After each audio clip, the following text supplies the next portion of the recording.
Good evening, everyone. What about the bond issue? It's going to go to the taxpayer. Tonight, October 17th, 2019, our regularly scheduled Board of Selectmen's meeting here at the Town Office Building. I ask that we please all stand for the Pledge of Allegiance. I pledge allegiance to the flag of the United States of America and to the republic for which it stands, one nation, under God, indivisible, with liberty and justice for all. Thank you.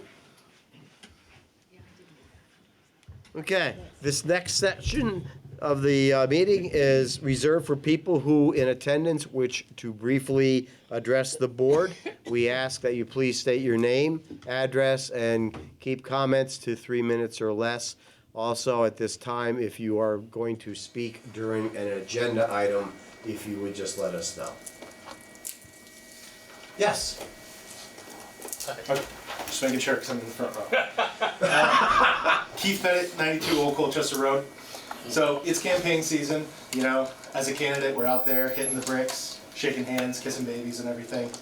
I met a gentleman this past weekend who had some concerns that he wanted brought to the attention of the Board of Selectmen. Okay. So I just wanted to pass that along to you. Evidently, he's very closely involved. I want to say his name is Rick White. He lives in the Amston section. Oh, okay. You may be familiar. I know, I don't, yeah. Yeah, Amston area by the lake. He's very involved with the Hebron Interfaith Food Pantry. Yes. And he's very proud of some of the recent improvements and developments they've had down there. So he, through me, which is kind of a weird way of doing it, but okay, cordially invites the Board of Selectmen to come tour the area. They are open Tuesday mornings and then Thursday mornings and afternoons. Oh, this is the food pantry over in Pendleton? Yes. Okay. Yes. So he asked me to pass that along. I just wanted to let everybody know that they're very proud of their operation down there, so we should make an effort to get down and see it. I'm taking the 5th off, which just happens to be a Tuesday, so that's a perfect time. I figured I would stop by just to see everything they have going on. It's a wonderful operation. They don't just have dry goods, they have freezer items and the like. It's wonderful. And I guess they just got a huge fridge area, like fully stocked, so, yeah. It may actually be something that would be good to have someone come in from the food pantry just to address the audience, to say what they do, how they do it, whatever parameters there are around people getting that type of assistance. Why don't we, if I may, why don't we just, this might go along with what he's requesting through you. He can always go through me. Yeah, I think it was just, you know, it was a convenience Fine, that's thing. I fine. was there, somebody that he could, you know, talk to. I don't think it was. No, if the board wants, we'll put him on the good to know for the next meeting. We'll reach out to him. How's that? That'd be perfect. That's a good idea. Coming up with the holiday season, perfect. Reach out to him. Okay, thank you. Awesome. Thank you. Anyone else? I'm Mal Lichter, 62 Wellswood Road. I'd just like to speak at the time when you discuss the water situation at the elementary school. Okay, perfect. Yes. Mary Ann Lichter, 62 Wellswood Road. I'd like to thank Brian and Clara for their service. Thank you so much. And to my fellow running mates. It can't be that Tuesday the 5th soon enough, but good luck to everybody. Thank you. Thank you. Dan, Yes. if there's nobody else from the public, we've received 3 letters to the Board of Selectmen for tonight's meeting to be read into the minutes. Yes. If it's the pleasure of the board, I will bring those up during the agenda items that they're referencing, if that's okay. Yes, that would be I just want to make fantastic. that clear, and we'll give it copies to the clerk so they make it into the minutes. Great. Okay. Beautiful. Moving along then, our good to know. Do we have anything for our good to know? We don't, not this meeting, but I think we've agreed upon the one for the next meeting. The one thing that I will bring up is, I want to say the trunk or treat is going to be Saturday. I have all Gilead that in, Hills School, you have that? times, dates, on a Perfect. bunch of things in the town manager's report, but feel free to, I Roll just with it if you thought of want. it that, just again, to reiterate when and Where? I know I have to do these. Trunk or back. treat, this Saturday, the 19th, it's 4 to 5:30 PM at the Gilead Hills School. If you're gonna have a car, the cars need to arrive at 3:30 for the trunk portion. Okay, okay. Okay, beautiful. Free candy for all. I plan on attending, so. With a car. Oh, okay. You gonna bring your car with about 800 pieces of candy? Yep. Okay. Okay, behave, Daniel. Make sure you go less than you came with. One for me. Okay, next, appointments and resignations. Yes, Mr. Chairman, in your packet under item 5A, it's the fire chief reappointment. This is part of the policy that it gets done. We've kind of missed that deadline, but we're not too far away from it, so I feel it's still appropriate to move forward. I've reached out to Chief Nick Wallach. He would like to remain in the position if the board feels he's worthy of the appointment. Okay, and you've done a review. Done a review. He would have been here tonight, but due to the inclement weather, he was out most of the night last night, and he's teaching a class early in the morning in Windsor, so he asked if I would speak on his behalf, but he would like to at least continue through this next tenor and hopefully gets appointed tonight. Okay. And I have no issues with him. Okay, well, that's, okay. So, I'll make the motion, I'll move that the Hebron Board of Selectmen confirm the town manager's reappointment of Nicholas Wallach as fire chief for a term to run from October 1st, 2019 through September 30th, 2022. Any further discussion? Hearing none, all in favor? Aye. Opposed, abstentions? So be it. I'd like to thank the chief at this time for offering up his service.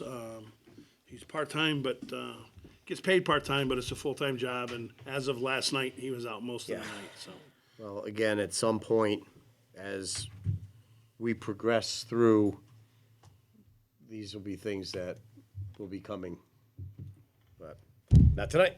Okay, old business. Our first is the capital improvement plan.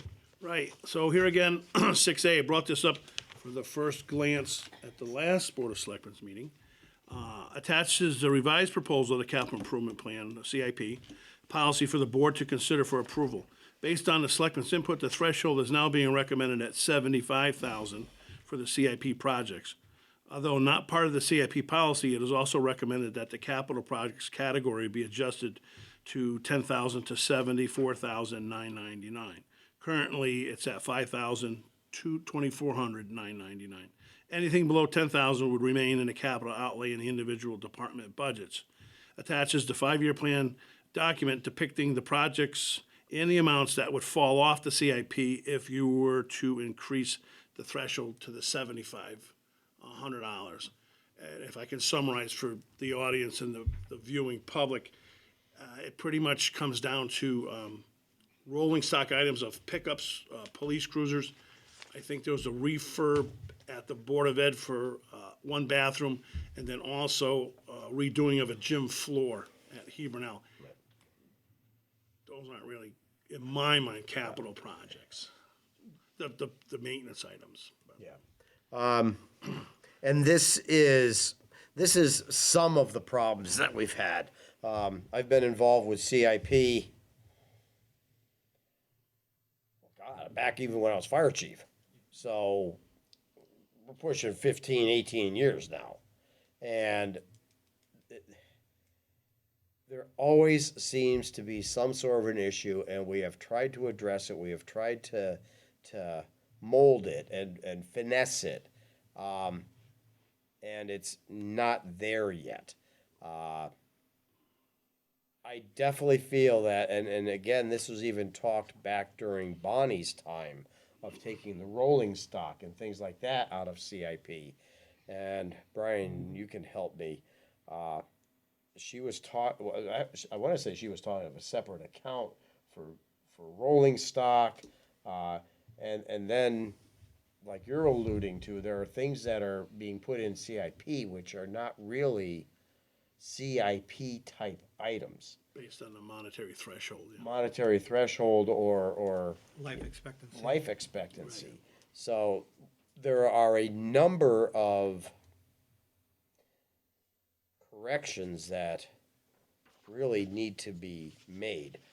I definitely think that going to the $75,000, 74,999, or however you want to word it, is a very, very timely move. I'll shut up. Let anybody else. I'll concur. I think that the numbers, the projects in and of themselves are very important, and what this board is trying to help the town and the voters facilitate is a more efficient and proper use in identifying where our taxes are spent. And the town staff, through department heads, should have in their purview of the ticket items, for instance, like a pickup truck. If you need it, then you get it, and you know what the life expectancy is, and you plan for it. So that 25 to 75, I think, is a good number for that group to work with. And capital improvement items, it makes it more of a true capital project list that the town and the people can plan for, that projects that are gonna last and do tend to cost quite a bit more. And I think it lets you keep your eye on the ball as far as the really big ticket items and the planning that goes with those. So I think this is a good start. I agree. I think it's a great, I think it's a good revision. I had the thought that, when those participants came last meeting and were expressing, regret because they had such a good experience with CIP, that we could roll something like CIP, not exactly CIP, a different sort of thing into We Are Hebron as a different program at some point. But that's just a conceptual idea right now. But as this is, I support this. Claire, you've actually been on CIP. No, I would agree. Some of the projects that are small projects, if I look at one like the refinishing a floor, it doesn't really belong in CIP, it really belongs in that budget. So I would concur that this is a good threshold to have. And it will get things, the big ticket items that we really need to work on where they belong, and the littler items back in the department budgets where they really should be. Yeah, I concur with that. The way it is right now, there's too much administrative cost, it's not efficient. So if we revise the numbers, we should be doing better. Okay. Hearing everybody's input. Okay. Just one more thing though, I was Sure. thinking. Good thing I made myself a note here. As of November 5th, this board is going to be completely changed. Mm-hmm. Should we do this now, or should we wait till that other board? Well, I think at this point, it's looking, the majority, this is basically the dollar amount. And the issue is CIP our whole budget process literally starts in a matter of 5 weeks, 6 weeks, if that. So, I mean, we're kind of, sort of, Time. it's a time-sensitive issue. Well, I And definitely want the amount changed, yeah. so, So what I think I'm hearing is, and this is only the second glance, and I don't want, as I stated at the last Board of Selectmen meeting, I'm not trying to rush anything. So if this, the only reason I put it on this is it was a goal from this board to the town manager to get this done under that preview. With that being said, in order to get the ball rolling, if you just want to set the threshold tonight and continue conversations on the rest of the body of the language, that will get us started. and that's what I'm thinking that we So are that, doing. this resolution wouldn't, Address the rest of it, Wouldn't but work, it does yeah. the dollar amounts. right. So that at least gets that part rolling. Seems like there should be a better word, but rolling. Yes, so attached is a revised proposal from the capital improvement plan policy for the board to consider for approval. Based on the selectmen input, the threshold is now being recommended at $75,000 for CIP projects. Although not part of the CIP policy, it also recommended that the capital projects category be adjusted from the 10,000 to 10,000 up to the 74,999. Currently, it's 5,000 to 24,999. Anything below 10,000 is a capital outlay in the individual department budget. That is staying. That's not changing. So that's what this is discussing. So be it resolved that the Hebron Board of Selectmen to adopt the revisions to the capital improvement plan policy as presented in the attached policy document. All in favor? If I can, Yes. a Yes, little please. discussion, please.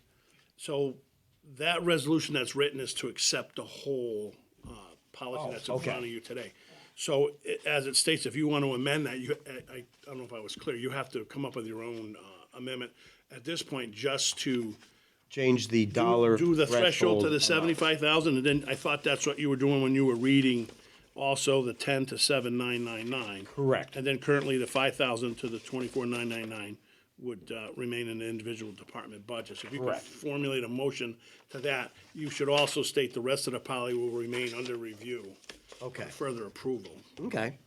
Well, then be it resolved that the Hebron Board of Selectmen, if you don't mind me going back one step, the Hebron Board of Selectmen to adopt the revisions to the capital improvement plan, which would be the changing the threshold policies to recommend a $75,000 minimum for the CIP projects. Although not part of the CIP policy, it would also recommend that the capital projects category be adjusted to 10,000 to the 74,999, which is currently 5,000 to 24,999. Anything below 10,000 would be in the capital outlay budget of the individual department. And the attached 5-year plan document depicting the projects and the amounts that would fall off CIP with that new $75,000 threshold. Is that clear? And the rest of the policy will still The remain. rest of the policy will remain as is for further discussion.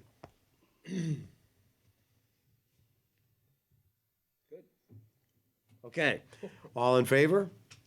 Aye. Opposed? Abstentions? So be it. Look at that. Did you get that? You got that?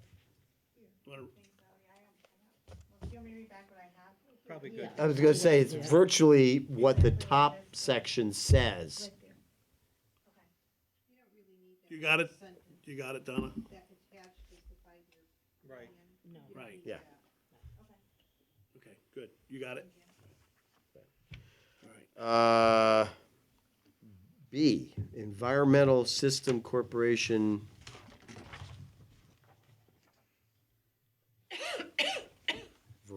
Viraji?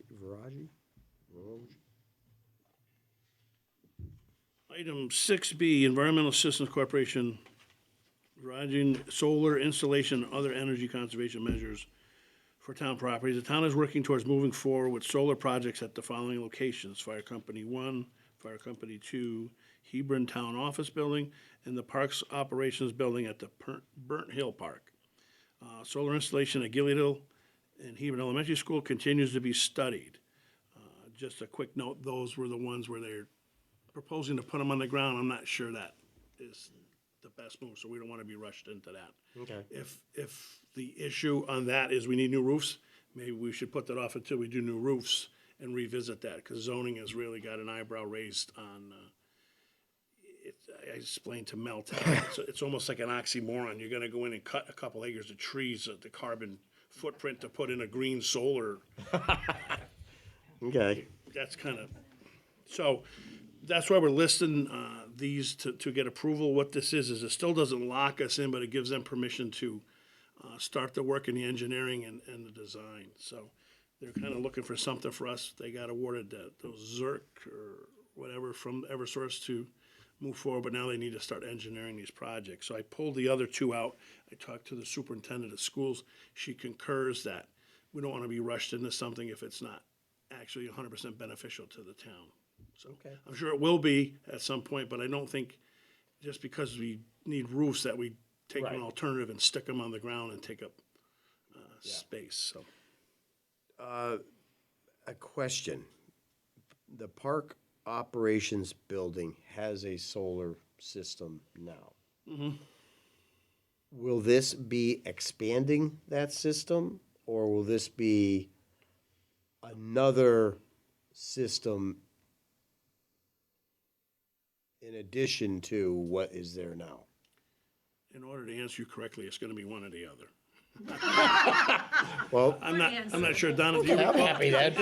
I don't think it's hooking into the existing, I know that's definitely an expansion, but whether it's gonna be the metered the same or not, I don't have that today. The technology that they had then and now is different. Probably yeah, a good but there's virtually, at least along the service wall, where the electrical service and the panels and all that are, there is no room to add any more of the, rectifiers or inverters or any of that. So I'm just curious how that's gonna happen and work.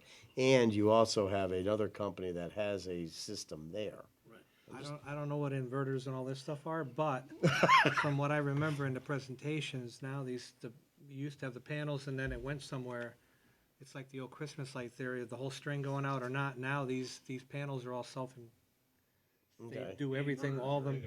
They're in the panel, yeah. They Okay. do it all. So if one goes bad, one Christmas light goes bad, you pop it out and throw a new one in versus buying the whole string again. So I think it's a different. I can get you that information. Just, curious. I think know enough to be dangerous that it depends on the negotiated agreement with the first one, I think is different than what we're looking to do. So I'm envisioning this is gonna be addition to the roof, but separate from that. Okay. It's gonna be a different agreement with a different company. Okay. Beautiful. Okay. So is there any action that we need to do on this? Are they looking for a vote to move forward on that? No. No, I wanna keep you abreast of what we're doing. Okay. Thank you. Okay.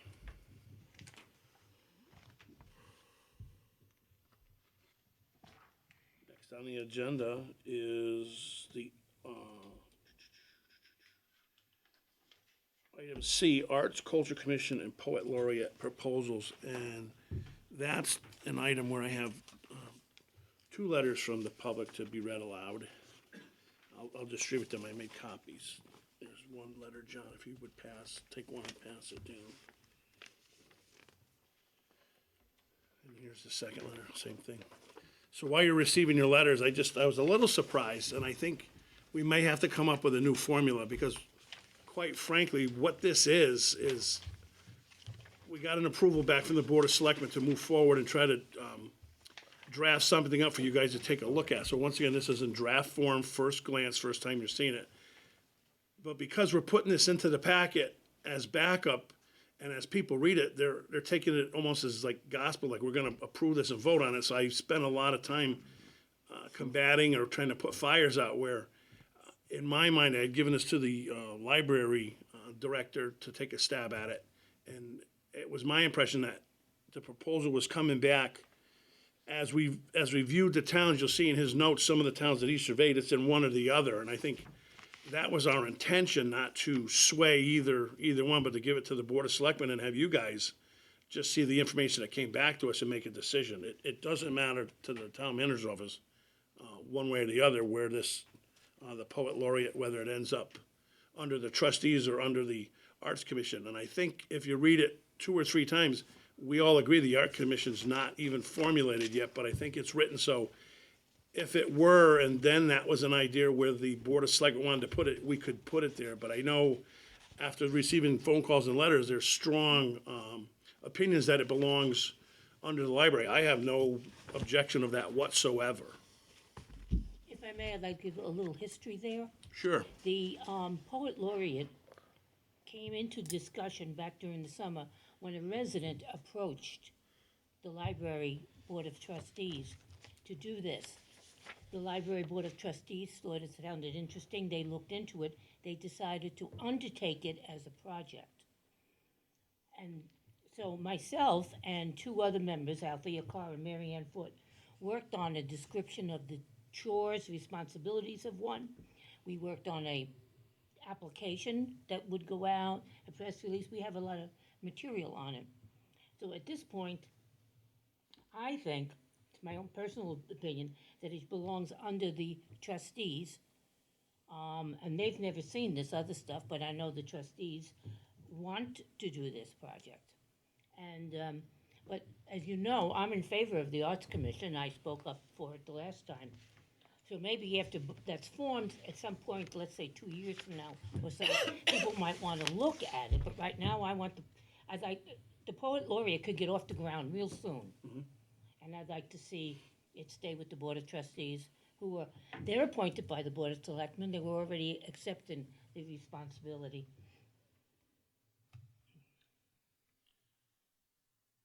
Like I said, this is the first stab at it. You gotta start somewhere. We gave the results of the findings from the towns that he surveyed. It's up to the Board of Selectmen to make that decision. I agree with Gail. You know, if we had an arts commission, That would be another. it would be another thing, but because we do not have it, you know, we have talked about it, but I have no idea what the time frame to even get an arts commission up and running, and since we did have an entity, i.e. the library board of trustees, that is actually the entity that's pushing for this, I think the easiest thing is to just leave it under that umbrella. And then, once the Arts Commission is formed, that could then create new discussion. Sure. That's just the direction we were looking for. Like I said, they can't get so upset when we put I think, and I talked to you about this, Dan. Yeah. Because it's the first time anybody's seen it, as Gail mentioned, that no one's even seen it. So the only way they saw it is we put it in the information in the packet. But without you guys even having the first glance, and now we're getting letters of opposition. There's really nothing to oppose yet, because that's not anything that we would suggest. It's the data that came back from the research from the towns that have them. Some are under one entity, some are under the other. I agree with Gail 100% myself. If that's something that the board feels strongly about, and absolutely, if the Arts Commission's not even in view yet, and if we want to move this along at a quicker pace, it's by default. There it is. But there's no pushback. Okay. Is there any action that needs to be taken outside of? Not at this time. That's direction that's given. We'll put that in here. If there's any other direction that any of the Board of Selectmen see fit, or now that you've guys have given some direction, this will go back to Kevin, and it'll be brought up in front of the trustees for their more input, and it'll come back to you as another draft for more input before we even Okay. consider doing a final approval. Okay. Before we move on, is there anybody has any other comments, one way or another? Just a question. Does the Board of Selectmen appoint the library trustees? Yes. Yes. It's been, okay. I just don't remember even It's appointing. been years. Okay. That's why. Not quite, we had to Checking renew the a old couple last synapse up time. here. It's not working. That's a revolving board also, It is. How many are on that board? 9. Okay. I propose 9 because it's divisible by 3. So, Okay. yeah, I And know my math. that's a, Good thing, huh? that's a good thing, because boy, some of the, don't go there, Daniel. And the Board of Trustees point of are order. meeting Monday night. Okay, so point of order, those letters need to be read. Oh, yes.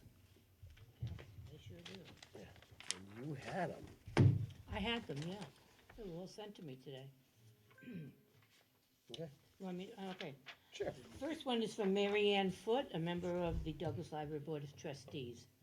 At the August 1st Board of Selectmen's meeting, the position of Hebron Poet Laureate was approved. Dan Lawson made the motion that the Board of Selectmen approve the designation of a Hebron Poet Laureate, the individual to be recommended by and overseen by the Library Board of Trustees, with the appointment made through the Board of Selectmen. The vote was unanimously in favor of the motion. Prior to proposing the Poet Laureate position, the Board of Trustees had shared much information from the Connecticut Coalition of Poets Laureate. Since the Selectmen's approval vote, a Poet Laureate Committee has worked on various aspects of the new position, some of which were discussed and approved at September's Douglas Library Board of Trustees meeting, with more on the agenda for the trustees meeting, October 21st meeting. I am confused as to the Selectmen's agenda item. The Poet Laureate position is nearly ready to be publicized, and the Arts Commission hasn't yet been established. Thank you, from Mary Ann Foot.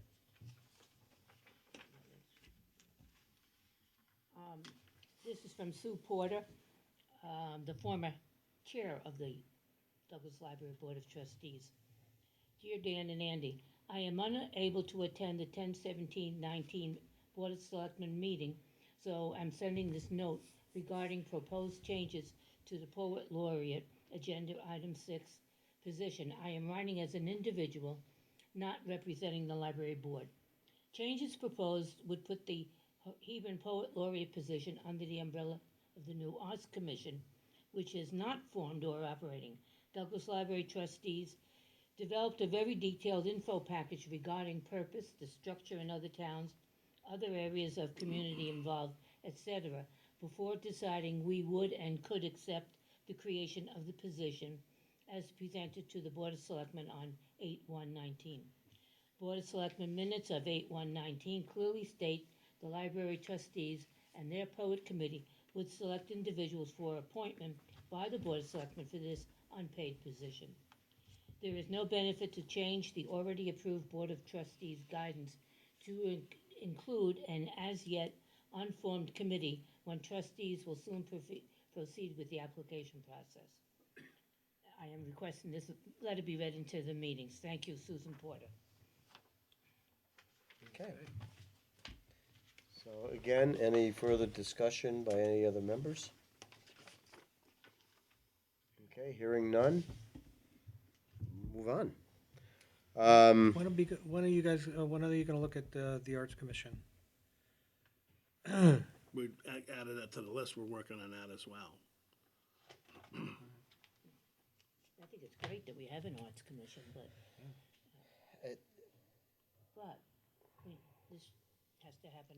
No, no, it's two Ready to separate go. things. Yeah. I'm not questioning that. I'm mean, questioning when we're gonna get the Arts Commission moving here. The biggest issue would be those people who would be involved, and again, as I stated a little bit earlier, within a matter of weeks, we're gonna be starting into budgets, and once that gets going, For the Arts Commission, first we need to establish it by action of a special town meeting. Right. yeah, so Oh, yes, there's that's a right. number of Yeah. steps. For the Poet Laureate, if we do that, we need to do it by ordinance, so we need to schedule a public hearing for an ordinance, so. Okay, so, with those two Complicated facts, life. will you be able to have dates for, No, we won't have those. We're gonna have new boards and commissions, so we're gonna continue to formulate and bring back to get input. As you can see, we just tried a first attempt and almost got my head chopped off, Yeah. so okay, we're gonna methodically make sure everybody gets their input. okay, But with what's going on with the elections, and everything else, let's get through that. We got a special town meeting next week on the property, for the Correct. elections, and then we'll look at our schedule going out, projects that you have assigned for us, okay. and along with the budget season. Well, and this, And as I said, we'll come back with you with like a forecast or a calendar. that's all I'm asking. Yeah. You know, something down the road, just so we Yeah, have because it's starting something to, to kind of we're shoot starting to for. get, Just It'll as start getting backed up. yeah. a side note, there are two people in We Are Hebron that want to be on the Arts Commission. One's a poet. Actually makes it- Okay. There you go. You know, and it's great, but as I say, it's just, there's so many steps in So, Yeah, we're not trying to dog it, but No, but- we'll continue and keep you posted. But Okay. we'll regroup after this meeting. We'll move forward with just to give you a quick overview, we'll move forward with the CIP with the department heads on a Monday morning staff meeting. We'll give them the new threshold. They can start working on that. That'll give us some time to go back onto this poet laureate, get that moving, work with the board of trustees and the librarian, and then hopefully get that moving first. And then I think we can slide in the arts commission after that. perfect. 'Cause we still got those two, Exactly. Okay. if that's okay. Yes, no. Okay, our next, Next on the agenda is item 6D, and that would be an update on Connecticut Water Company.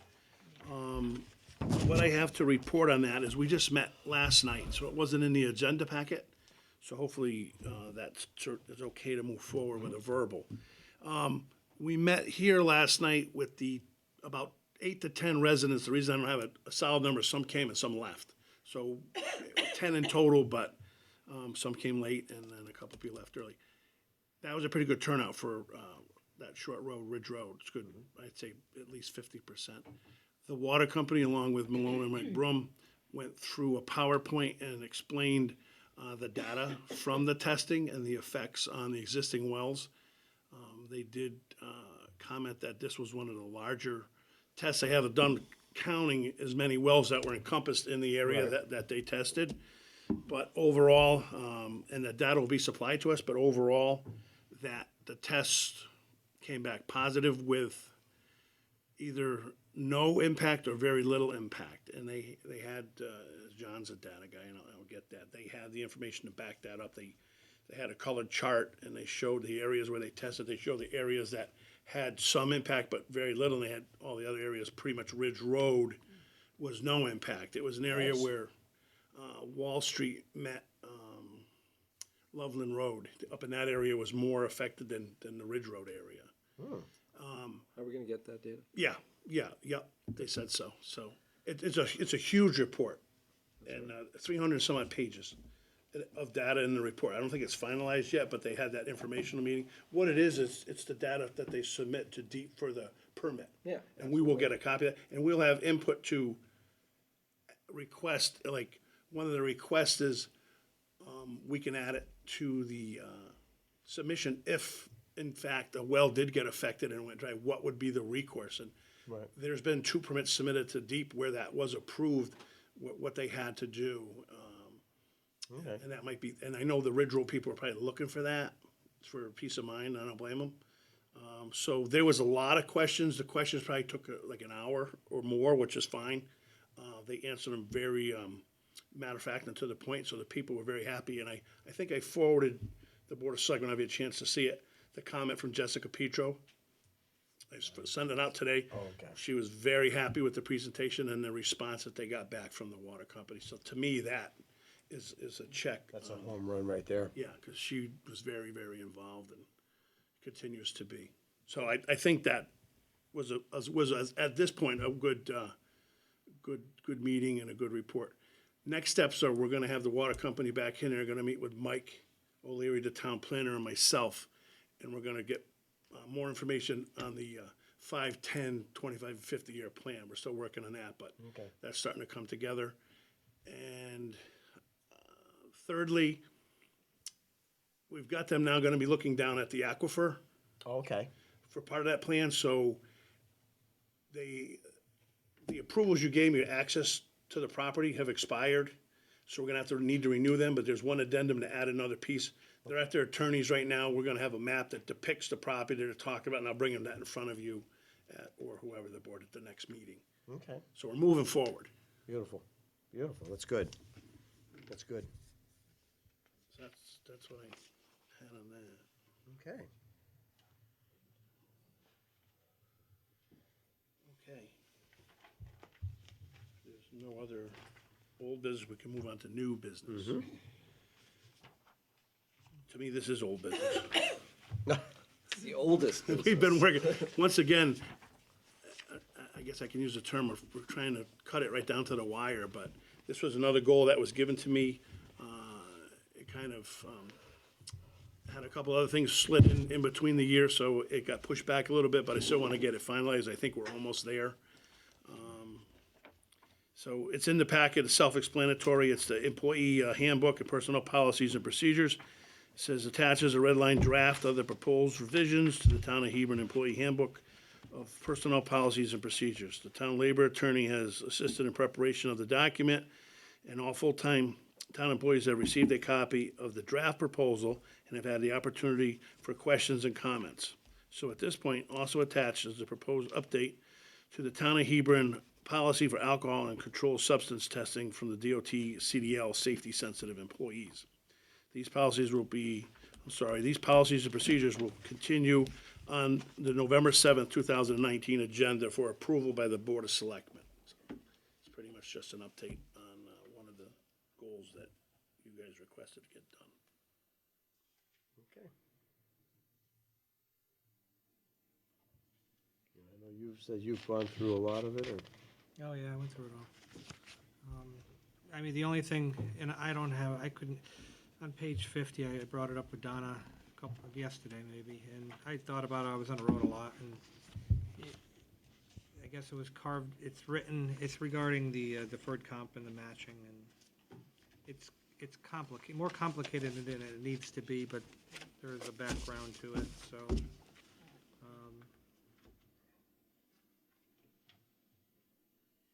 Normally you would say, you know, if the town wants to give X amount, you want to get into the background was, I guess the town has tried to make the non-union similar to the union benefits, so there was not a big discrepancy. And in doing so, it's just an odd, it's more complicated than it needed to be. Yeah, the but- problem in the nutshell, I don't know if Brian will, I think you will, is it's not just an even 50% match. It depends on the contribution in different areas. So if it were all the same, then he'd be right, we could just Right. change it, but it's not. I've looked over this somewhat carefully, but there were certain, as I've been pushing for an updated policy, I had my list of items that I was looking for, and I found them. Good. So it's looking good. I'll go back over it again, but Andy, I have one question. The employee handbook, do you have the employees sign something that they are responsible for the content of the employee handbook and they've received it, so that if there's any issues, they've acknowledged that they've received it, but they are responsible for the content? Yes. There was some back and forth about that, whether you received it, whether you understood it, but there is a sign off. 1990. Thank you, Donna. in the front, it's in the back. Okay, thank you. yes. On the social media part, I know you took out MySpace, which is pretty cool. Levity. But we're getting into the different names, and with the way that things change, do we want to get that specific? Was that recommended? The attorneys did review it and left them in, and then I think we added some more generic Yeah, we did. language that will kind of cover any I noticed that. eventuality, because it's, Next we don't know week's what it new will latest be. social Right, media. and how often do you want to rewrite? Right. Okay. From going to school, that was one of the classes that I recently just took, and you're right, that is a moving target, so that will need to be updated, probably more than the others from time to time, the social media policy, as that continues to grow and come up with different ways to do social media. So just to reiterate, the pension plan is a pay-as-you-go. There's no balloon payment down the line, and it can't be touched by anybody, right? There's nothing like we're seeing in the state. Yeah, no. I just want everybody to understand I was that. wondering what you were referring to now. Yeah, now I know what you're referring to. No, they can't do that with this. Sorry. Great.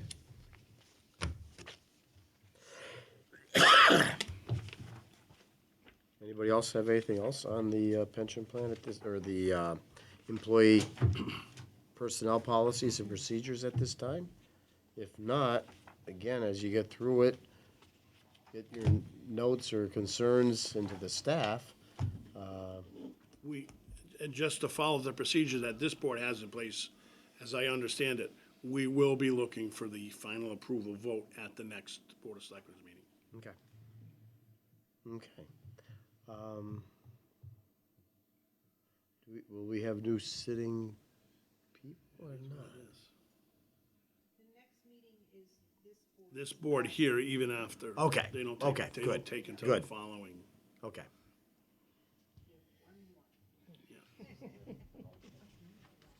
Don't celebrate too much, Clara. I mean, it's difficult because you're making decisions, and it's like, do you have the people that have been involved in the discussion Yeah, that's. going to be making the decision? But Yeah. if we have that's one what it- more, That's what it should be, the people.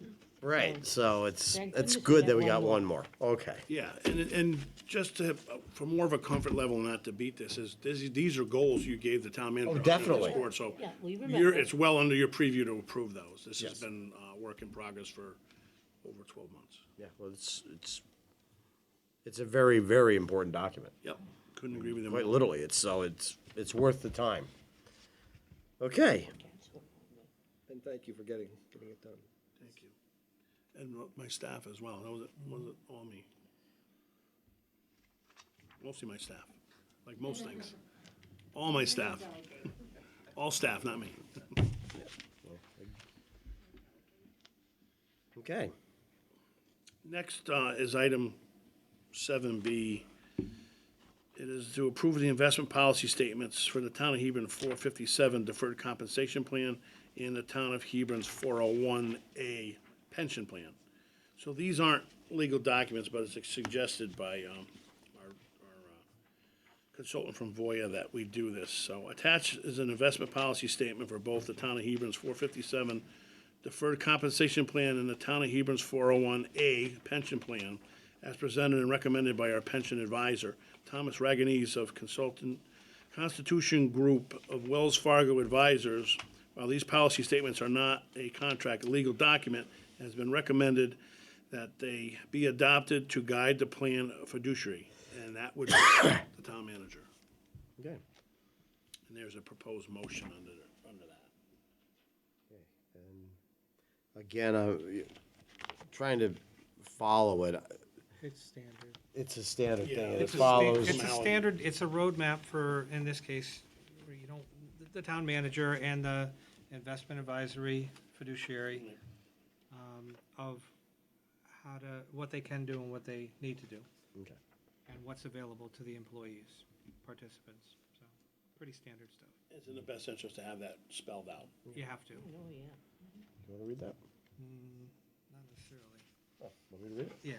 Okay. Okay. Move that the Hebron Board of Selectmen adopt the investment policy statements, IPS, for the town of Hebron 457 deferred compensation plan and the town of Hebron 401A pension plan as presented, and authorize Andrew J. Tierney, town manager, to serve as the designated individual to sign and implement the IPS. Hearing the motion, a discussion? All in favor, signify by saying aye. Aye. Aye. Opposed? So be it. Okay. Thank you, Mr. Chairman and the board. Next up, we have item 7C, Gilead Hill School Water System. Selectman Collins has requested that the Gilead Hill School Water System be added to the agenda for discussion. And this also has a letter from Board Chair from the Board of Ed to be read on this agenda item. Is this one for each of us? Yes, yes. You got yours? Sorry about that, John. That's all right. Thank you.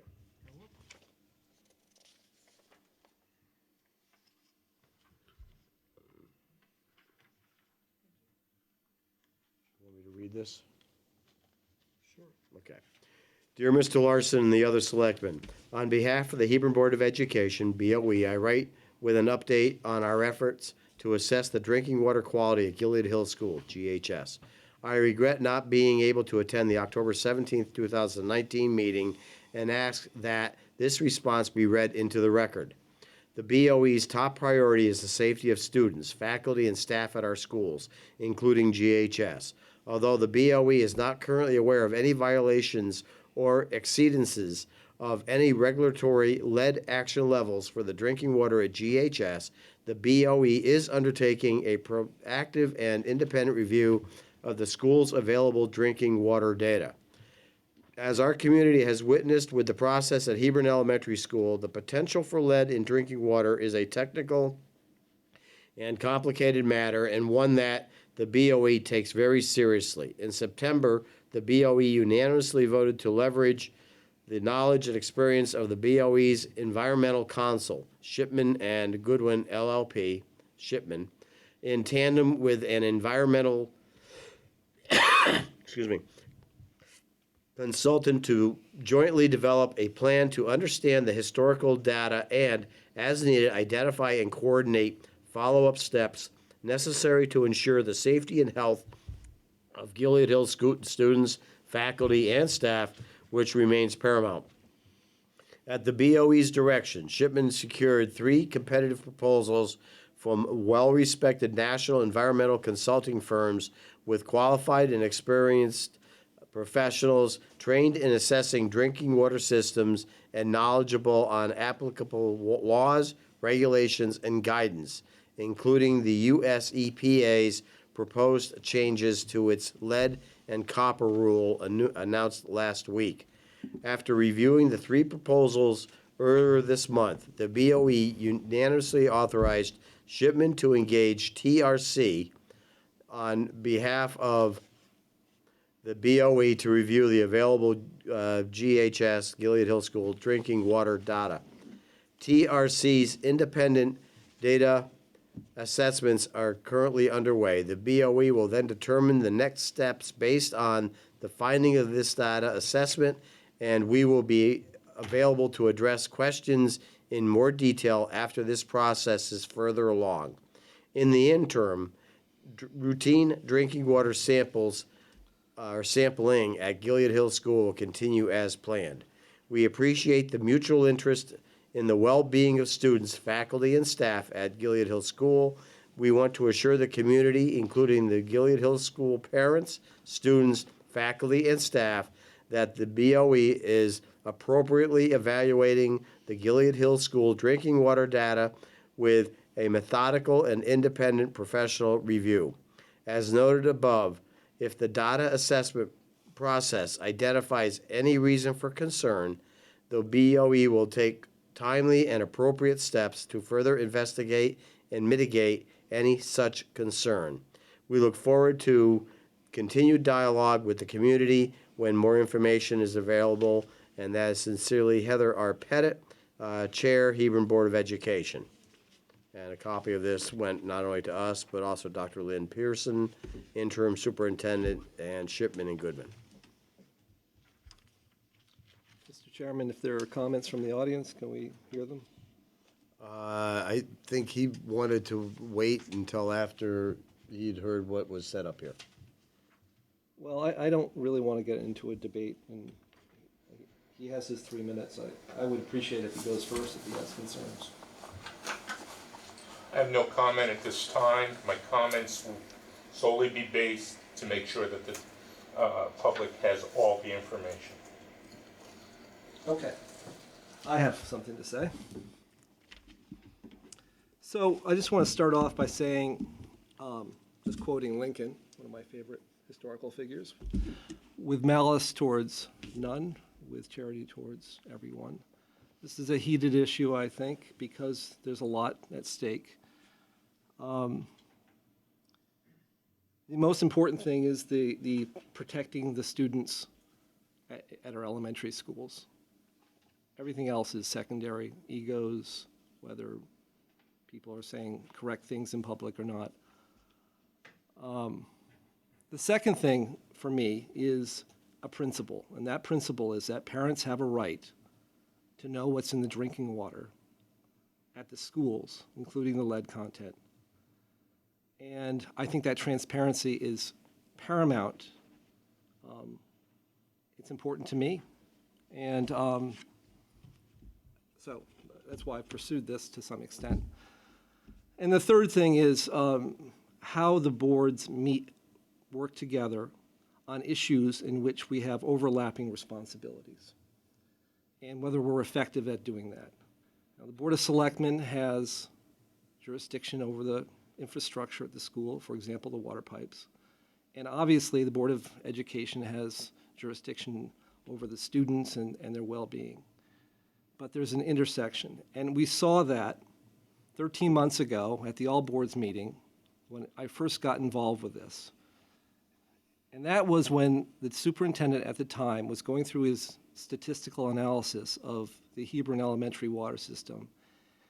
And because of my background, my background is I'm a scientist. I spent a lot of time, decades, working in environmental, mainly on Superfund sites. I was trained in human health risk assessment. I had a remediation company. My PhD is in the environmental chemistry of iron and transition metals like lead, and actually the chemistry of phosphate, which was what the orthophosphate system was being used to mitigate lead exposure. And when I heard that presentation, and I know that many of you have heard this, but I just want to make sure the public understand where I'm coming from. It became very clear to me that the system had failed and that we needed to replace all the pipes. That was my conclusion right then and there. I came to the Board of Selectmen.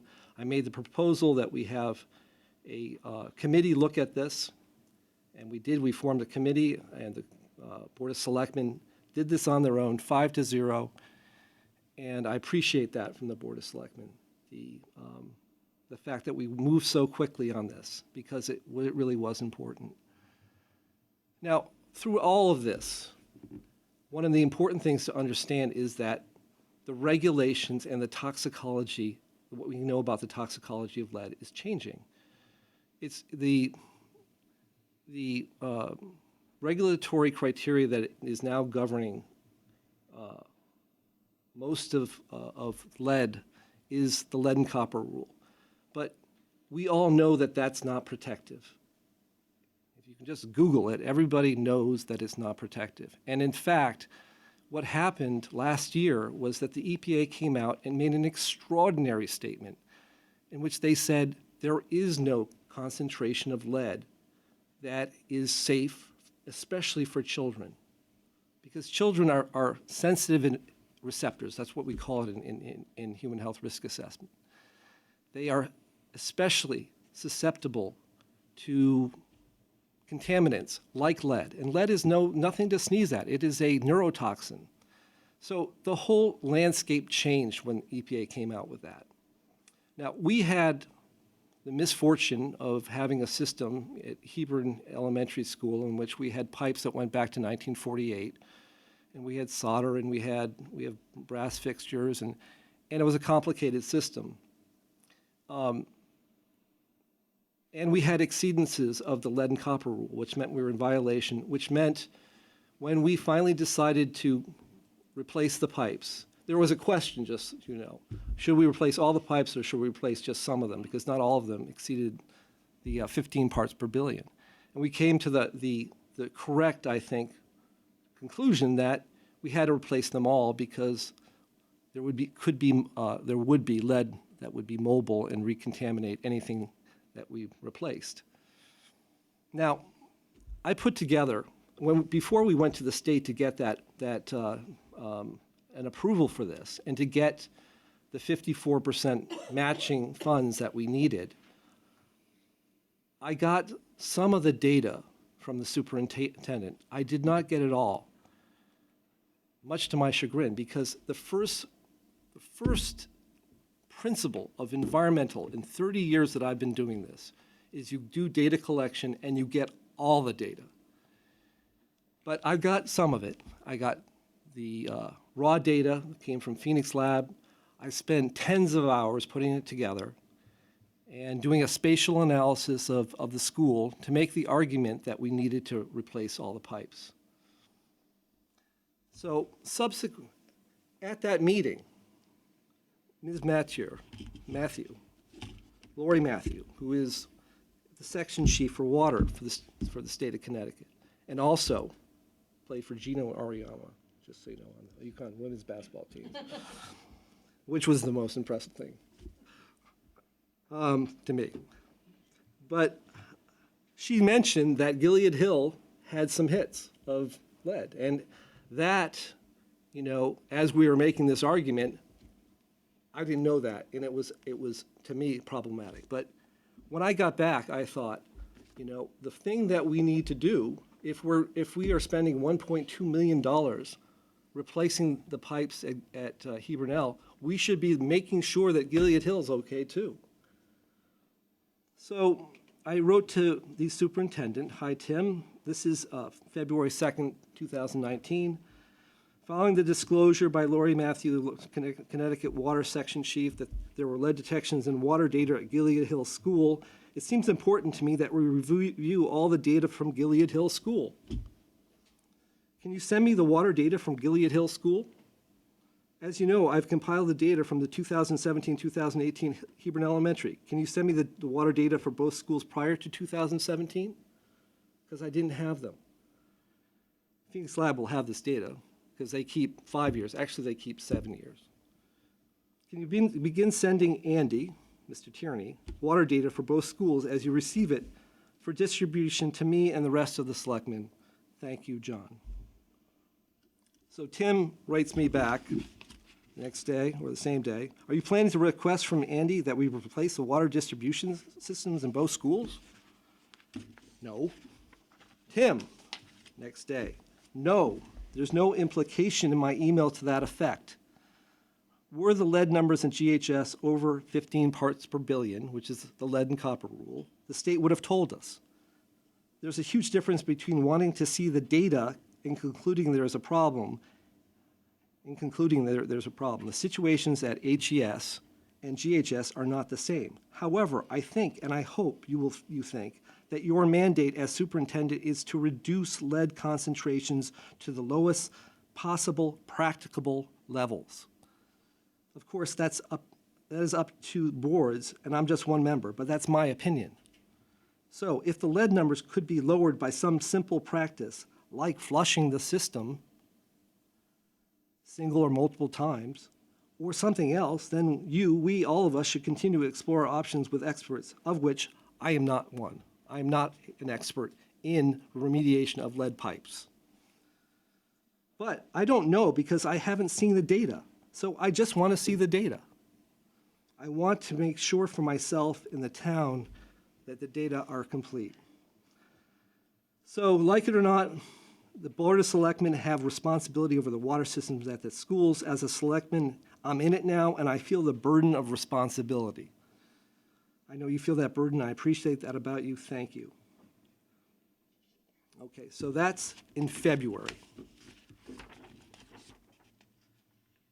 So Tim writes back some other stuff, but what he says is, "Dear John," good morning, John, goes down, "since the lead levels did not exceed the threshold at GHS, we cannot meet code violation status until the regulations change," which is true.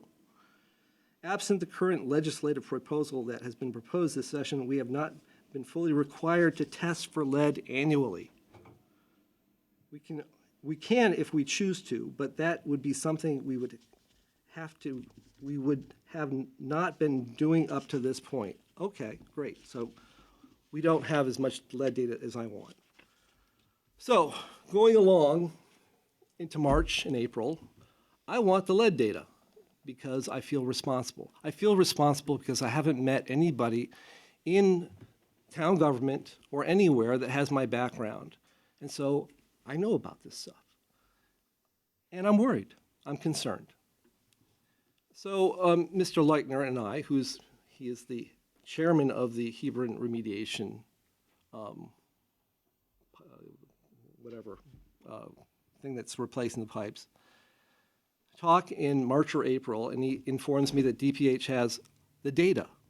Because I said, I want 10 years of data, 10 years, because that would be a baseline for me. That's what you would do in any environmental project. Now realize, my environmental projects at Superfund sites, we have schmutz over here, contaminants, and we have recipients over here, and we create potential exposure pathways. And if there's even a potential, then we remediate. This is different. We have contaminants in the pipes, and we have children, sensitive receptors, and we have a complete exposure pathway. So it's very serious. Well, I thought at the time, and it's not a big deal, that Mr. Leitner was going to go to DPH and get the data. I talked actually to the DPH at the time, and they said they had talked to Mr. Leitner. Okay. And this is just for the Hebron Elementary School data, because, like I said, we need a baseline there going forward. So in June, we're talking about this, and we were having some exchanges about the transition and how the boards will work together. And I write to the board, and I write to Kevin Williams on the Board of Education, Heather Pettit, Erica Bromley, Marion Leichner, Mal Leichner, and this is what I say. Because I'm concerned. Let me tell you what I lay awake at 3 o'clock in the morning worrying about. The building committee in charge of the lead pipe remediation project, who have done a wonderful job to this point, have not been given access to the school water monitoring data. In addition, I've personally requested all of the Gilead Hill data. I've seen enough to know that it should be compiled and reviewed, because Lori Matthews already told me there's detections. There have been detections in the drinking water. I believe there are simple and inexpensive ways to reduce risk. Because that's my thing, reducing risk. It's not assessment, it's reducing risk, whatever we can do. However, because the committee can't get it from the schools, though the taxpayers have paid for it, the committee has decided to take the circuitous route of going to the state of Connecticut to get the data. We cannot do this project well without all of the data. So this is to Mal, and I thought he was getting the data. Apparently he wasn't. In public meeting last week or before, he said if I wanted, I should just go get it myself. Well, I thought he was getting it. So I say the data should be readily available to everyone. This is what I believe. I don't know if, I thought everybody believed this, but apparently not. Data should be readily available for everyone. Parents, citizens, taxpayers, everyone, even selectmen. For the life of me, I don't understand all this secretiveness. The data should be on the school website. It should be in 3-ring binders in the school offices for everyone to see.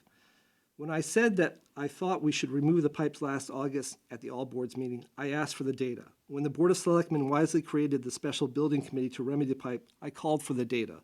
I've asked for the data for 9 months. We still don't have all of it. I finally received some, but not all the raw data in the spring. I spent hours compiling, analyzing it, and presenting it to me in the state of Connecticut.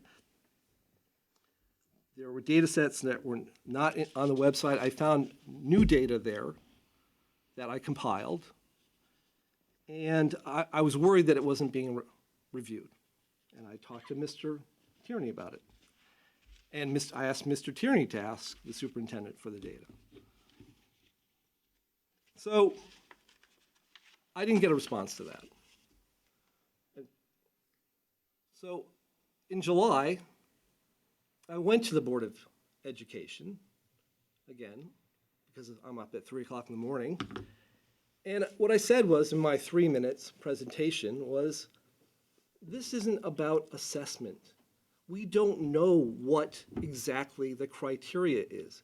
This is about risk mitigation. It's about whether we can discover ways or determine ways to reduce concentrations, no matter what they are. And when I was at that meeting, the chairman, Ms. Pettit, said the superintendent would get back to me about it, and I heard nothing from them. So about, I don't know, in August or so, I guess I started to think, you're not getting that data. And so I took Mr. Leichner's suggestion seriously, because in my life, I have never FOIA'd a data. I've never had to FOIA the data. data at Superfund sites, data in any kind of contaminated problem the data is available and online for everybody. There's a community right to know. So in August, before school started, I FOIA'd both the Gilead Hill data and the Hebron Elementary School data from both the Hebron Board of Education and from the DPH to see who would get to me quickest. And so I did hear from Dr. Pearson, who I think is a wonderful person and could be a great superintendent. And they acknowledged that they would get me some of the data. And same with the state of Connecticut. So in, I think, late September, I got a package of the first Gilead Hill data from Dr. Pearson in hard copy. I was also told, now I've been telling everybody, this stuff is online. It's PDF. All you have to do is click and send to me.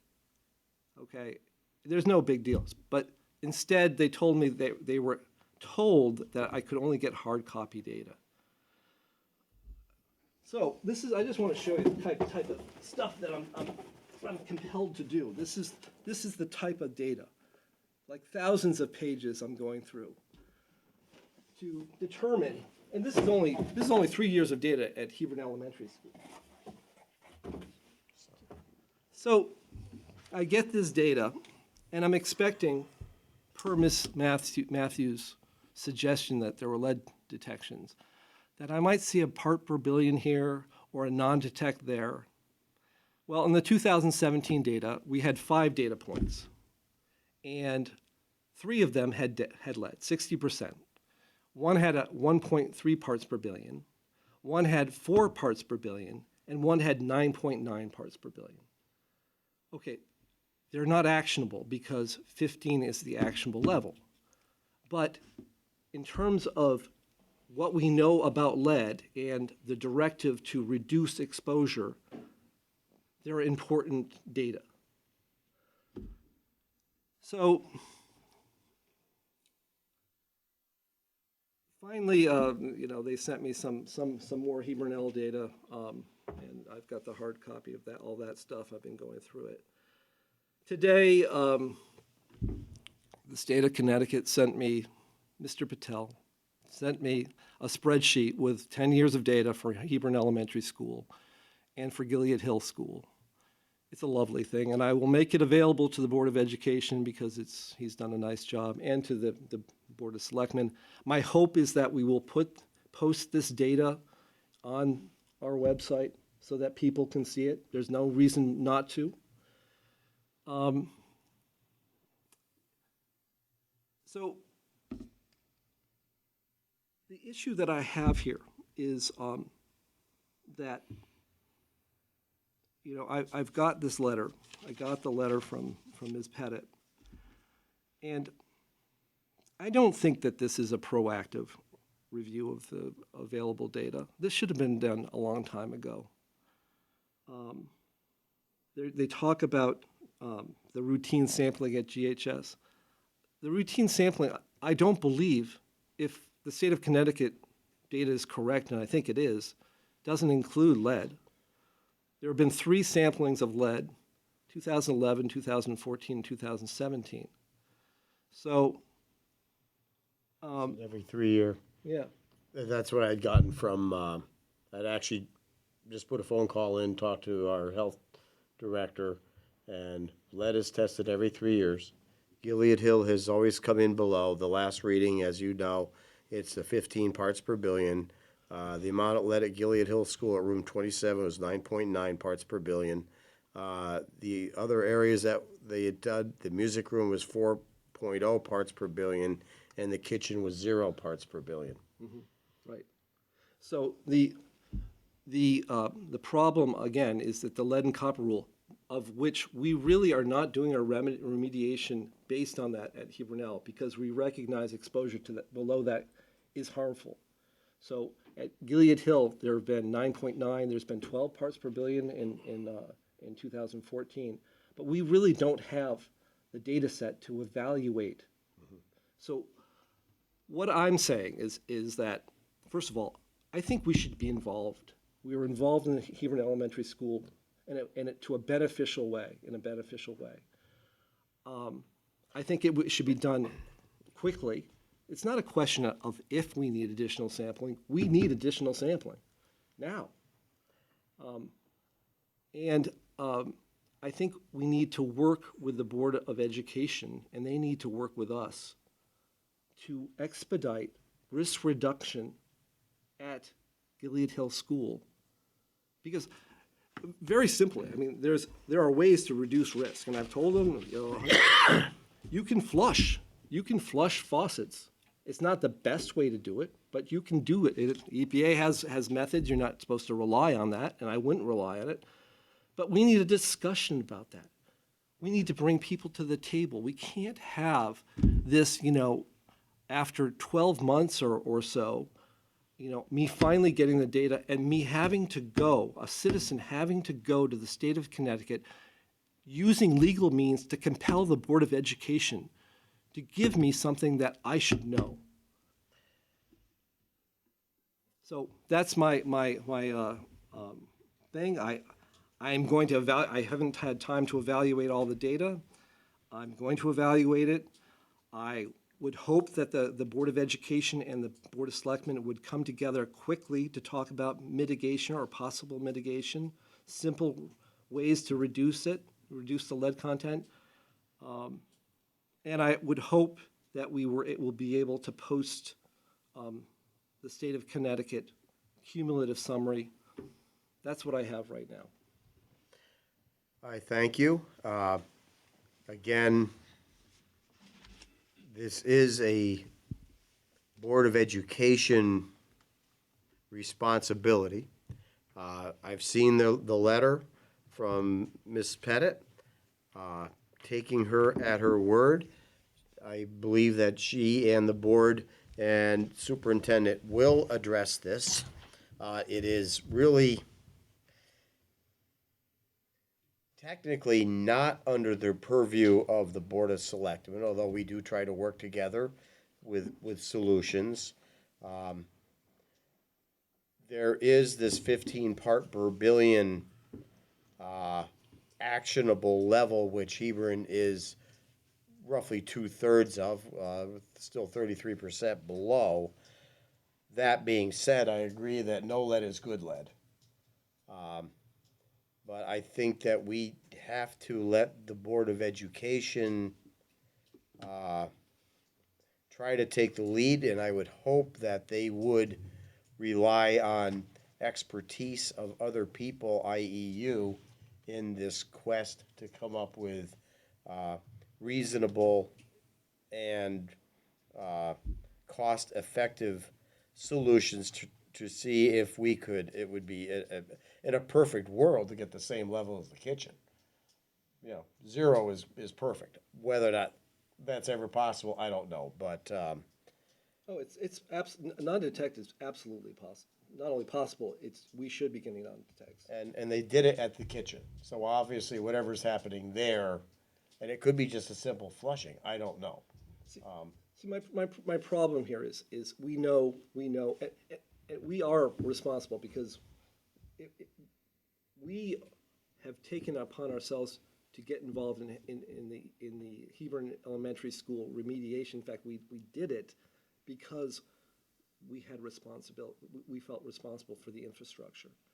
Now, the problem here again, for me, I mean, it's not actionable, but if you look at the literature out there right now, what EPA is saying right now, if you look at other countries, actionable levels range from 5 parts per billion to 10 parts per billion. And that's because lead is such a significant neurotoxin. I just think if we have the ability to do something inexpensively and quickly to reduce concentrations, I don't understand why we're not doing it. As I say, I'm willing to let the Board of Ed see what they can do with this. I would hope that we should be able to work collectively on this. Cooperatively. Thank you. Mel? Okay. You wanted to wait? Yeah, I totally agree with John in terms of the fact that no lead is good lead. Not a question.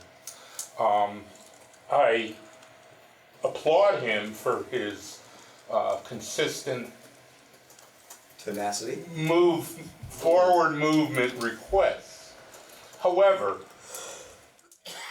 as I look back in my notes, I have an email right here from Gary Johnson, who reports directly to Lori Matthew, dated July 11th. It says, I received a call from John Collins this afternoon.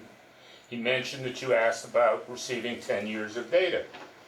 I told him that we could provide the town, since the town oversees, etc. Otherwise, it would have to be FOI requested if it was from the public. The last we spoke, you indicated you would leave it up to the consultant, which I reported at the 2nd March building committee meeting, that said when we had a consultant on board, we had not yet hired or contracted with Fuss and O'Neill, which we actually just did on Tuesday, I'm sorry. And at that time, John had the communication directly with DEP, as he disclosed tonight, yet he didn't request the data until 8/22. He had mentioned to me I shouldn't have to go FOI. Well, that same evening, the superintendent informed him we don't have 10 years of data. And I have a letter here from Lynn saying she would look into it, dated July 11th. And she has been, since receiving his FOI commitment or request, she has been diligently having her staff go after it. So far, she's turned over 1,200 pages of data. I'm told the same thing John was told, that it's not available electronically, because electronic is certainly a heck of a lot easier than piles of paper. I know, John. This I is know. an electronic. I know. No, that's not electronic. No, but this is a data package from Phoenix. Yeah. It's Again, typical I am not PDF. the expert. I don't know how this whole process works, which is why, in fact, I didn't request the data. I thought that we were hiring a consultant, and they would be the appropriate person or body to receive that data. And I did promise John that when they got it, we would get a copy, and he would obviously get all the data. That's just happening now. I also, in John's defense, I've been having a hard time understanding what this study is going to do. I'm talking mainly at Hebron Elementary School in terms of the project being a success or failure, looking at the historical background of it. Well, I was enlightened today by an analyst from the Department of Public Health why we need to do it. And even though we're replacing everything, the chemistry of the water, which is data that he already mentioned, is not being collected. The chemistry of the water is relevant in terms of how much longer is this infrastructure going to be sound, because based on what the chemistry, I think she said there's 13 tests that need to be looked at to determine what the effect on your infrastructure is going to be. So absolutely agree with the fact that we need to move forward with that. But bottom line is, I think this could have been done on both sides, with a lot less back and forth. We determined that the data was available, and if the Freedom of Information Act is in place exactly for the purpose that was needed to be used here. The only reason the Department of Public Health requires it be asked through through the Freedom of Information Act, is because if they didn't, they'd be staffing an office for every single request that comes through. Their turnaround time wasn't the best here. October, what's today, the 15th, 16th, 17th? And he requested it almost 2 months ago. But the bottom line is we now have the data. I think we should move forward collectively.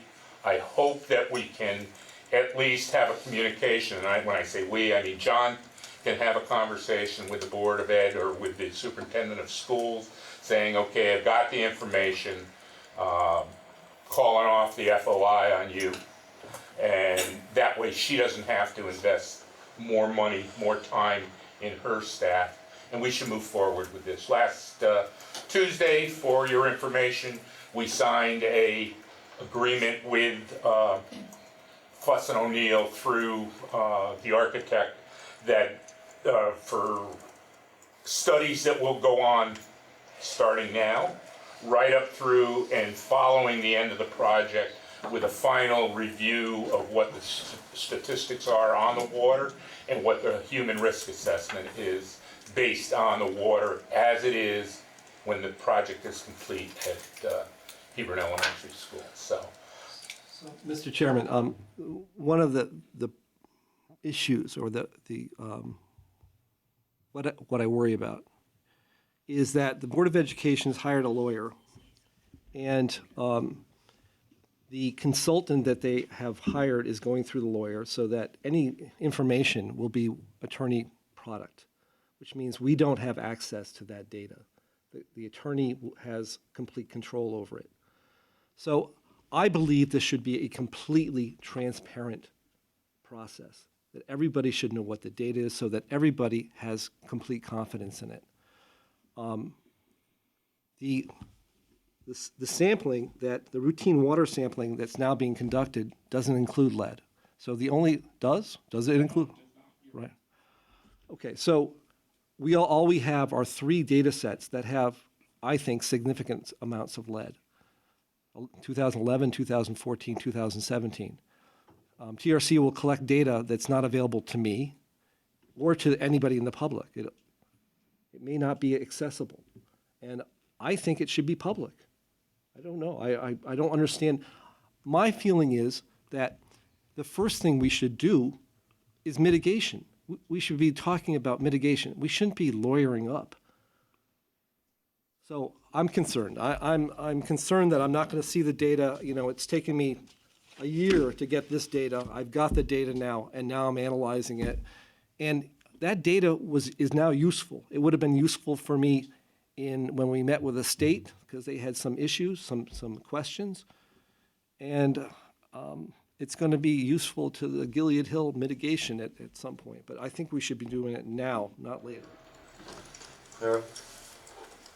I feel John's pain, but I would like to say that all the boards are on the same team, and that all the boards should be working together in what is the best interest of the residents of the town of Hebron. And I think every board needs to keep that in mind. We're all on the same team. We need to work together. We shouldn't be fighting one another. We should be working together as a team that we are, or that we should be. And I feel your pain, John, but I think everybody needs to get on the same page and work together as a team. And that's not happening, and it needs to happen. you're right. It needs to happen. Right. So, I mean, one of the questions, and I was naive about this, there's no doubt about it. I thought they would just give it to me. I just thought they would give me why wouldn't they just give me the data? I mean, Because they didn't have it. no, they did have. No, they did not. They do not have 10 years of data. Well, they And could I have, won't say anything excuse else. me, Mal, they could have given me 3 or 5. And I'm- they could have given me, I asked for access, login access to the Gilead Hill data set. They wouldn't give me that.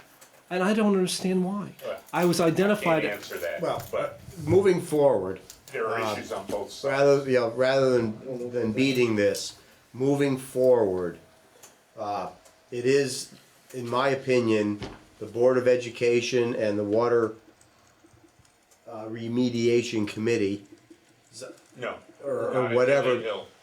well, not at Gilead Hill, but at Hebron, Correct. to make sure what we're going on over there. I'm a little bit upset finding out that you're even having a hard time getting those water samples, if that's what I'm hearing, because that's what we're spending. So we're okay with all the water samples over No, there? John wanted 10 years, Well, and yeah, we could have had that 10 years if we had requested it back in March, when we were told that the Department of Public Health has it, just request it under FOI. okay. No, but no, you know, I said 10 years, but any available Well, data, I any available just know data what would you have been asked more for. helpful. Okay. And As I said, moving forward, That's again, confusing the issue. we need to work together. We need to get, work collaboratively for the betterment of all of our residents. And I'm hoping that the two boards will work closer to come to a successful conclusion, not only for Hebron, but also to see if there are things, even though the Gilead Hill water is below the reportable thresholds, to see if those numbers can in fact get down to a perfect world, 0. Whatever we can do. I'll propose to the board that I work with Lynn Pearson, Dr. Pearson, now that this issue has clearly been identified, what was requested and what the action is being requested to be. I find her to be very cooperative, so I think that'd be we fantastic. can keep it on the agenda as 1, and 2, I'll report back each meeting on the progress and moving forward with the. Well, right, I'm gonna give the Hebron Elementary School and the town the data that I've got, because it's beautiful data, it's beautifully compiled. I couldn't do that in 100 hours. Anybody that wants to search the database, it's easily done, it's in Excel format. And I will, since we have the data, unless there's additional data out there, there's no reason to have the FOIA anymore for the elementaries, for the Board of Education. Great. Thank you. Anybody else? Claire? John, they do have the data. Okay. No, it was sent to them at the same time it was sent to you. Great. Because they are the custodian of the system. Okay, moving on. Thank you. Thank you all. Very informative. I've covered over my papers. Okay, Draft agenda. the draft agenda for the November 7th, 2019 meeting, and we're now adding that, whatever updates on the water. Yeah, I'm gonna add the access to the properties for the water company, the updated agreements and the new one. Good. I felt it imperative that we have depicted map of the parcel that's being added. So it'll be 3 parcels total, there's 2 on Ridge Road, they seem like one, but there's 2, and then the other one will be down by the airline trail. Nice. Down by the aquifer. So Okay, we're making progress. okay, I don't have anything else. okay. Is that the existing well at the aquifer down by? No, they're gonna look at All a, right. at a That's what- parcel. That's what my take was. They have some sort of, more John's area, geography, glacier, till Yeah, depths. yeah. Okay. Okay. Town managers report. Just happen to have it. Just happened. Let me put my glasses on for this. Well, first off, I'd be miffed if I didn't read Rich Calarco's letter. He's been at the mailbox for about 6 months, and it finally came to the town last week. So this is the contact approval for the Hebron Center Airline Trail Connector. So it reads, Dear Mr. Calarco, I am finally pleased to inform you that the contract approval process that has been completed for the above referenced project. A signed copy of the contract is attached for your files. As you are aware, the contract is in the amount of $228,320 and covers the period of 10/7/2019 through 10/7/2021. We are enthusiastic about this undertaking and look forward to working with you towards a successful completion. If you have any questions or need assistance with your project, please contact Lori Granati, signed by Monique Poe, Secretary, Environmental DEEP. So, Rich has been waiting and waiting and waiting, and it finally came in, so I said I'll put it right on the town manager's report and make sure that it gets reported to the Board of Selectmen.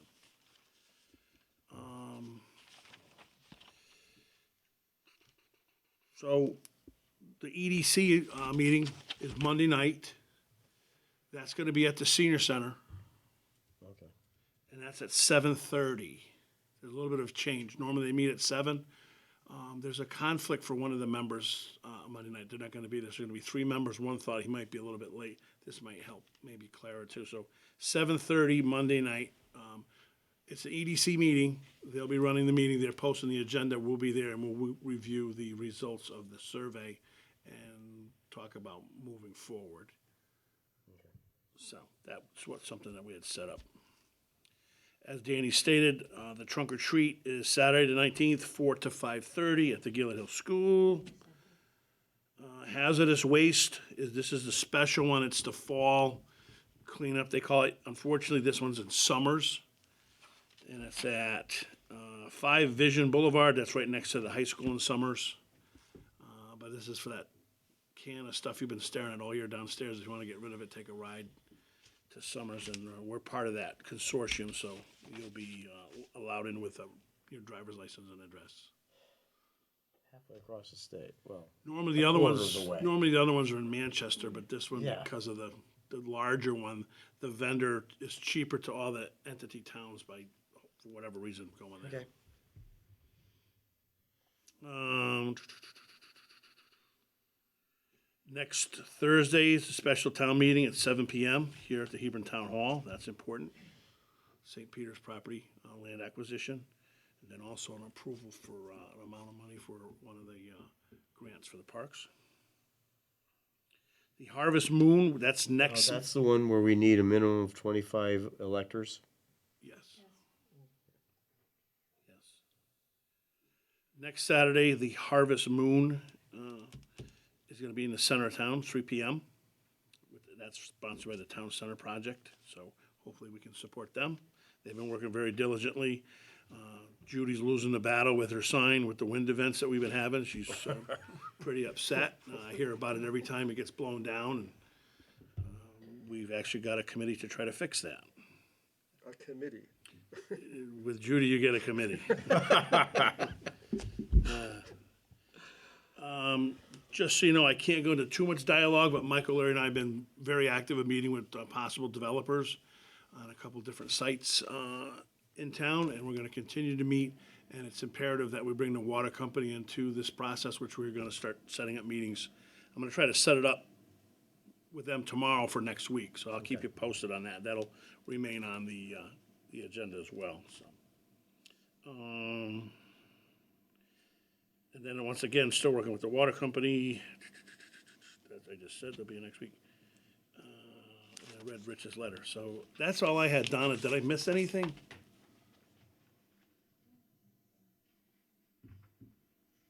Other than there was a photograph sent out today of 5 very distinguished-looking people.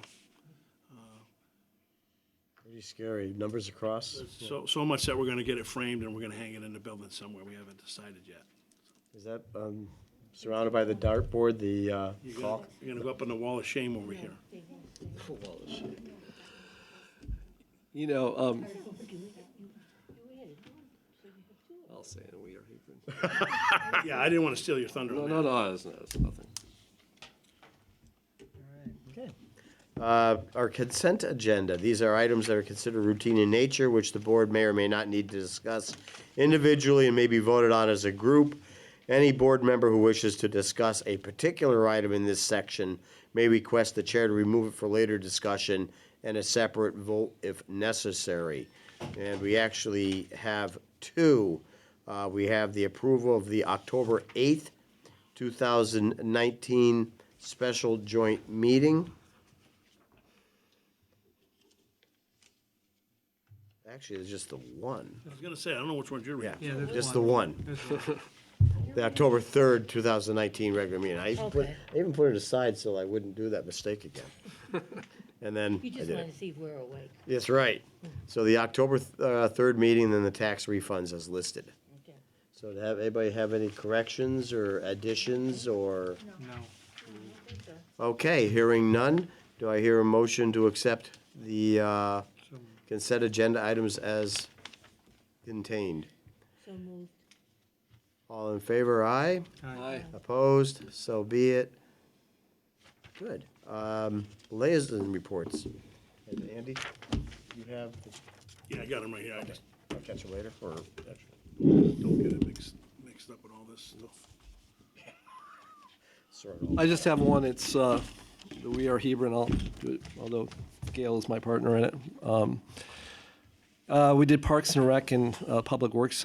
Every time I go to one of these, I learn something. It was 2 hours of the Green Committee, Parks and Rec, Public, Clara presented the Water Pollution Control Authority. So reviews, our evaluations, were excellent, some good comments. People really appreciate it. I listened to Rich Calarco about the land acquisitions, what we're going to be doing with the parks, and I just want to say it's just really exciting, even when I hear it the second time. All the different things that we're doing, so appreciate that.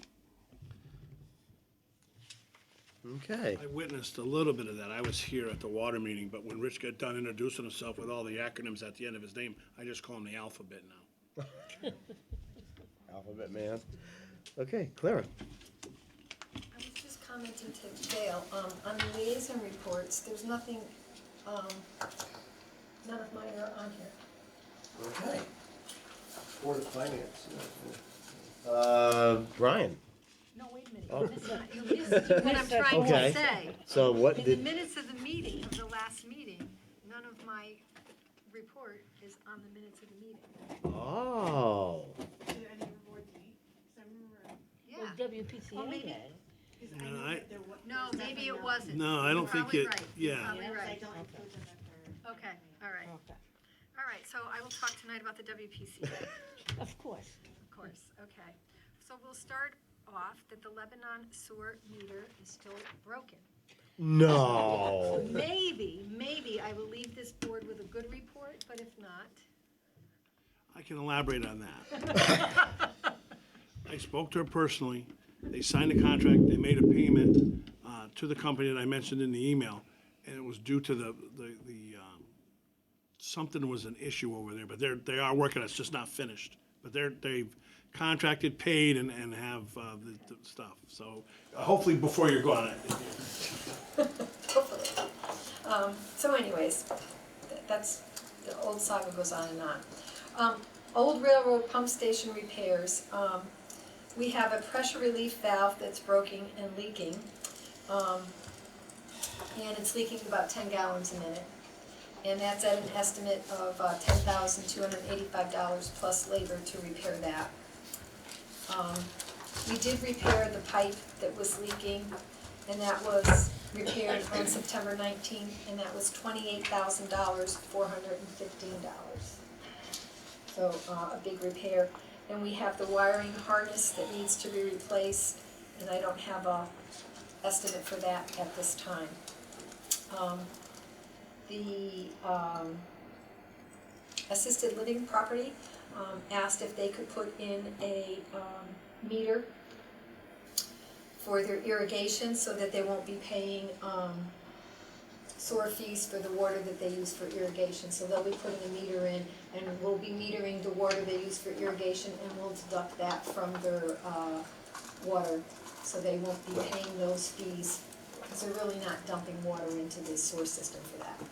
So they will be putting on a irrigation meter. And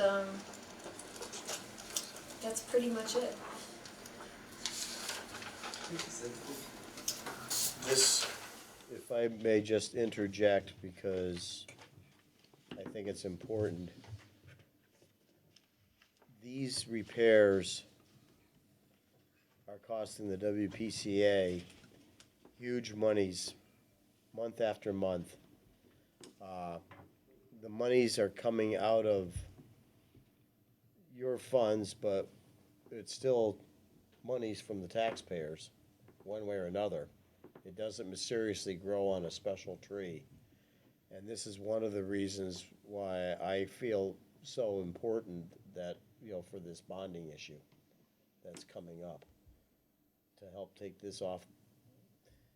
Not that it's not going to get paid back, but it would alleviate direct dollars out of areas that it could also be used for other needs. Do you want to comment on that?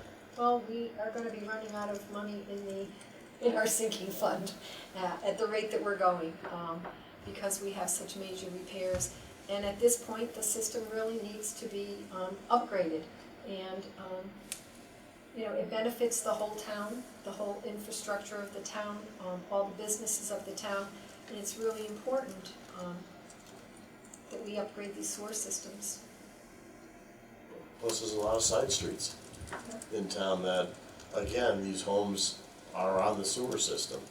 We were mandated because we had failing septic systems, and that's why we have the sewer system, and it's to benefit the center of the town as well, and, it's important for the industries coming into town. As I said before, we could not have the assisted living complex that we have if we didn't have sewers in the center of town, so, it's a tax benefit to everyone, and, it's really important that we upgrade the sewer system. Thank you. Right. I have none. They had a couple rescheduled, so maybe I'll still be here for them. Okay. Maybe. Gail. Okay, I've got a few here.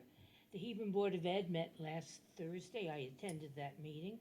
One of the things they did was, because the increase, excuse me, in minimum wage to pay for substitute teachers is going to be raised to $85 effective immediately. It's been $80 for quite a while. A student rep from the student council was in attendance, and that's Liam Galligan, and that's his mother that's on the Library Board of Trustees. Oh. The results of the 2018-19 state assessments were presented. Steps are being taken to analyze the data and take steps to improve students' achievement. The Smarter Balanced assessments are a legal requirement for grades 3 through 8, so our elementary schools, of course, do the 3 through 6. The Library Board of Trustees will meet next Monday, October 21st. Story time's going well. The library continues to purchase new releases, including those on the New York Times bestseller list. Tonight, while we are here, the library is hosting an author book discussion and signing. Martin Podskach and I probably mutilated his name, has compiled a book entitled Connecticut 169, Your Passport and Guide to Exploring Connecticut. It explores every municipality in the state. He recruited writers, historians, and officials from each town to write a short description of their town. Passport on Wheels, which always manages to draw in a lot of people, is again next Thursday, October 24th from 10:30 to 3. You can obtain a new passport or renew your existing one. And the next Saturday, the 26th, the library will have their Goblin Bash, and Rona Leventhal will read a book. And the Commission on Aging, the Mercier Senior Center, our next meeting is not until Wednesday, November 13th. The Chatham Health Flu Clinic had to reschedule as the vaccine was not available, so they've rescheduled for Tuesday, October 29th at 9:30. The Medicare open enrollment opened on October 15th, so if anyone hasn't gotten their appointment yet, they should call 860-228-1700 and schedule their appointment for that. That's it. Okay. That kept me busy for a while. The only thing I have is Hebron Historic Properties.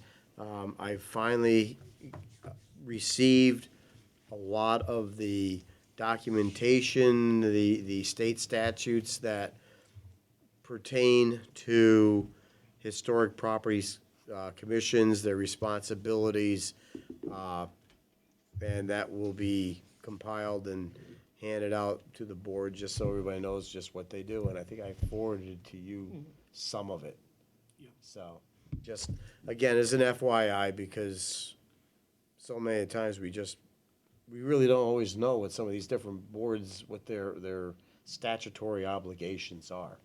So, I figure with the new people coming on board, it would be good. I'd like to see that, yeah. And that's all I have. Fire department met before, and I think that's it. So, with that, I've got a question. How did we do with these windstorms and trees and roads and this problem with all our trees? That's what I'm doing now.